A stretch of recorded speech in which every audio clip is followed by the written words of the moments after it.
My name is Jimmy Reyes, and I'm a professional comic book illustrator. Welcome to my channel, where I share tips, techniques, and an inside look at being a freelance illustrator. Okay, a lens flare effect is a term primarily used in photography. It's when the light reflects off the camera lens, you get a lens flare effect. You'll see it in photography, you also see it in movies, and in some movies, when they're in outer space, you will see the sun or the light source behind a planet, and it's starting to peek over the horizon. It will then create a lens flare off the camera. So you'll see that in a lot of your favorite sci-fi movies or movies that deal with outer space. So when I'm recreating this lens flare, I'm recreating it with white over black. So I then fill the background with black ink to create the darkness of space. Then I'm going to use white ink to create the galaxy, to create the stars that fill the galaxy, to create that in the background. But I'm also going to use it to create this lens flare, since everything is going to be in reverse. Now, I do start my lens flare off by fading it from solid black into white, and you'll see where earlier in the video or a previous video where you could see that effect where I start building my lens flare.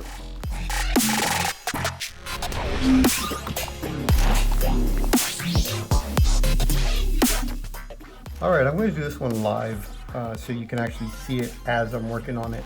So hopefully the audio comes out on this because it isn't going to be a voiceover.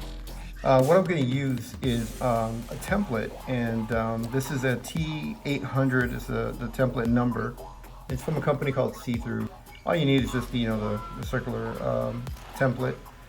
And I'm going to create the effect of a lens flare. A lens flare is a terminology more commonly used in photography. It's the way the light reflects off the lens, off your camera, and the way it catches it. You'll see like a ray of light, coming through, and they're generally in the shape of circles. When the planet has the sun or the star behind it and the planet's reflecting it, the way the camera catches it, you kind of see this lens flare kind of rotate, like like that light they used to call Batman with. I forget what that light's called. So the light they used to call Batman with, that's not the correct term, but it's the one I can think of. So you want to place your black down first. You want to have your black down. You want to make sure your black is dry. You want to make sure it's thoroughly dry, especially if you can use a repeatograph. Repeatograph has a really fine little metal tip inside of the metal point, and when that gets pushed in, it allows ink to flow out of it. And what I've done is I've put in white ink from Dr. Martin's white ink, and I filled the inkwell with that little capsule that you pop out and put in your white ink in there.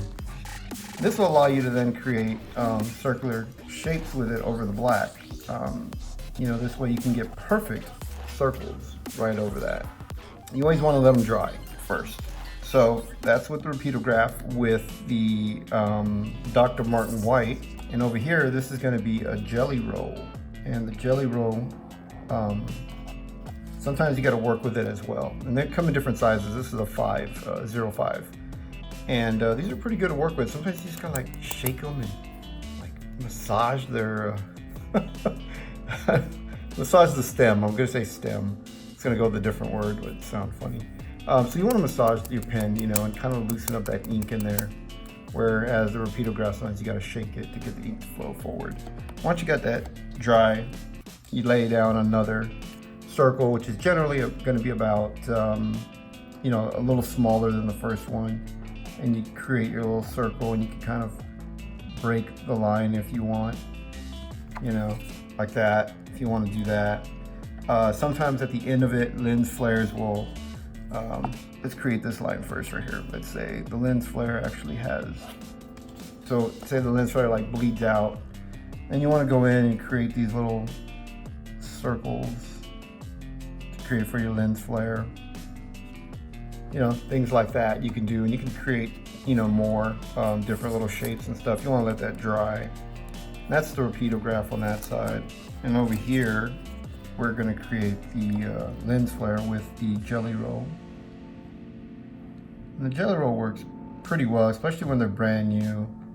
The thing I like about the jelly roll is that when I lay down the circular little dots, they seem to flow even easier. And you can create all kinds of shapes, white over black, and just get creative with it and play with it and figure out what you can do with it, what little effects you can create. You know, I do use a nib quite a bit, so I even do a lot of this stuff with the nib except for the circle. So much easier for me to just do the circle with you know, repeatograph, a technical pen or something, you know. And basically that's just basically it. I'm just using a tech pen, using it with Dr. Martin ink, and let me grab that over here, the bottle for Dr. Martin's ink. And it's for tech pens. It's also used for airbrush, so it's pretty fine. You know, ink. And there's different type of inks. Kohinoor makes an ink as well, and you can use the Kohinoor ink, but this ink is really thin, and it's made to be thin to, you know, so it doesn't chunk or block the tip of your technical pen. But the thing about it is that it's so thin and white that it isn't very, you know, it doesn't cover the black in one application. You have to do it several times. So I just like how bright white the Dr. Martin is, and just play with different shapes, you know, depending on what shapes you're doing. Sometimes, you know, these stencils are made for technical stuff, so if you're doing something technical, white over black, that's just how I create those effects, using tech pens with white ink over black. So it's a real quick, simple tip for you. So one of the things you can use is tracing paper. You don't have to go out and buy very expensive paper fisket. You can just go ahead and buy, you know, the cheapest tracing paper. You know, the tracing paper that I use is very thin because I don't apply any ink on top of it. It's to mask the area that I want to protect. So what I do is I just use, you know, any Copic multi-liner or a Pigma pen or any type of you know, pen that you want to use, and you outline the area that you want to protect. Then what I'm doing is I'm using scissors to cut along the side, because it doesn't have to be exactly perfect. You know, scissors is what I did in this case. Sometimes I do use an X-Acto blade. That's a little razor blade that's on the end of a handle, and I do use that when I want to get much more precision. And sometimes I'll even use the paper fisket, which does have an adhesive underneath. But at times that paper fisket adhesive is very strong, so I have to stick it to my shirt and then peel it off my shirt to kind of weaken that adhesive. When I use the masking tape and the tracing paper together, and that's when I don't have to worry about ink running underneath the tracing paper. So the trace paper doesn't need to have a complete adhesive all along the edge. It just needs to be taped down in general, because I'm starting my splatter effect from on top of the tracing paper and throwing it out into, you know, in this case, the dark area where space is. And I'm using a spoon. I do have an older brush. This brush is a watercolor brush. It's a synthetic sable. And so what I do is I take a brush that's been used for a while, one that I've been using with white ink for a while. It's a bit frayed and clumpy. And so I will then pour my white ink onto the spoon, which has an eyedropper, because I use the Dr. Martin pen white, and I'll drip a few drops of white ink. Then I drip a few drops of water, because I do want it to be very thin, very liquidy, and that allows me, when I flick it, it allows that splatter effect to be much more effective, and then it sprays it out much wider, and you get a lot more splatter that way if you water it down just a little bit, but you don't want to water it down too much. And all I do is I just take the brush, put a little bit of ink on the tip of it, place that tip of that brush onto the very tip of the plastic spoon, and I flick it. Now, I like to use a clear plastic spoon. You don't have to. If you can find one of these, you know, I would recommend going with a clear plastic spoon, because then you can see through where your spoon is covering the artwork. And for me, I like that. I like to be able to see through and see the artwork, see where I'm splattering. You can use, you know, any spoon will work, but that's just, you know, an extra little tip there that what I would recommend.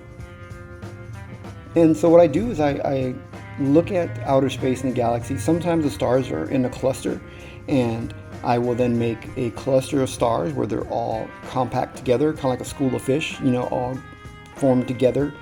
underwater. And so I'll kind of create that space effect, that kind of galaxy effect. And you just, go through, there's really no rules, just go through, spray your splatter, and, try to create the outer space look that you have in your mind's eye, in your imagination. You are going to need to go back and touch up a few areas. So be prepared for that, to go over and apply some black ink over it. Well, again, thank you so much for joining me in this video. If you haven't subscribed, be sure to click the subscribe button and don't forget the notifications bell icon. That way you get notified of future updates, because these videos are going to be a week apart. Click that bell notification and you'll get notified when the updates happen, and got some new tips and tutorials coming up that are going to be very helpful, hopefully. I think you're going to really enjoy them. And see you again in the next video. And you can follow me on Twitter.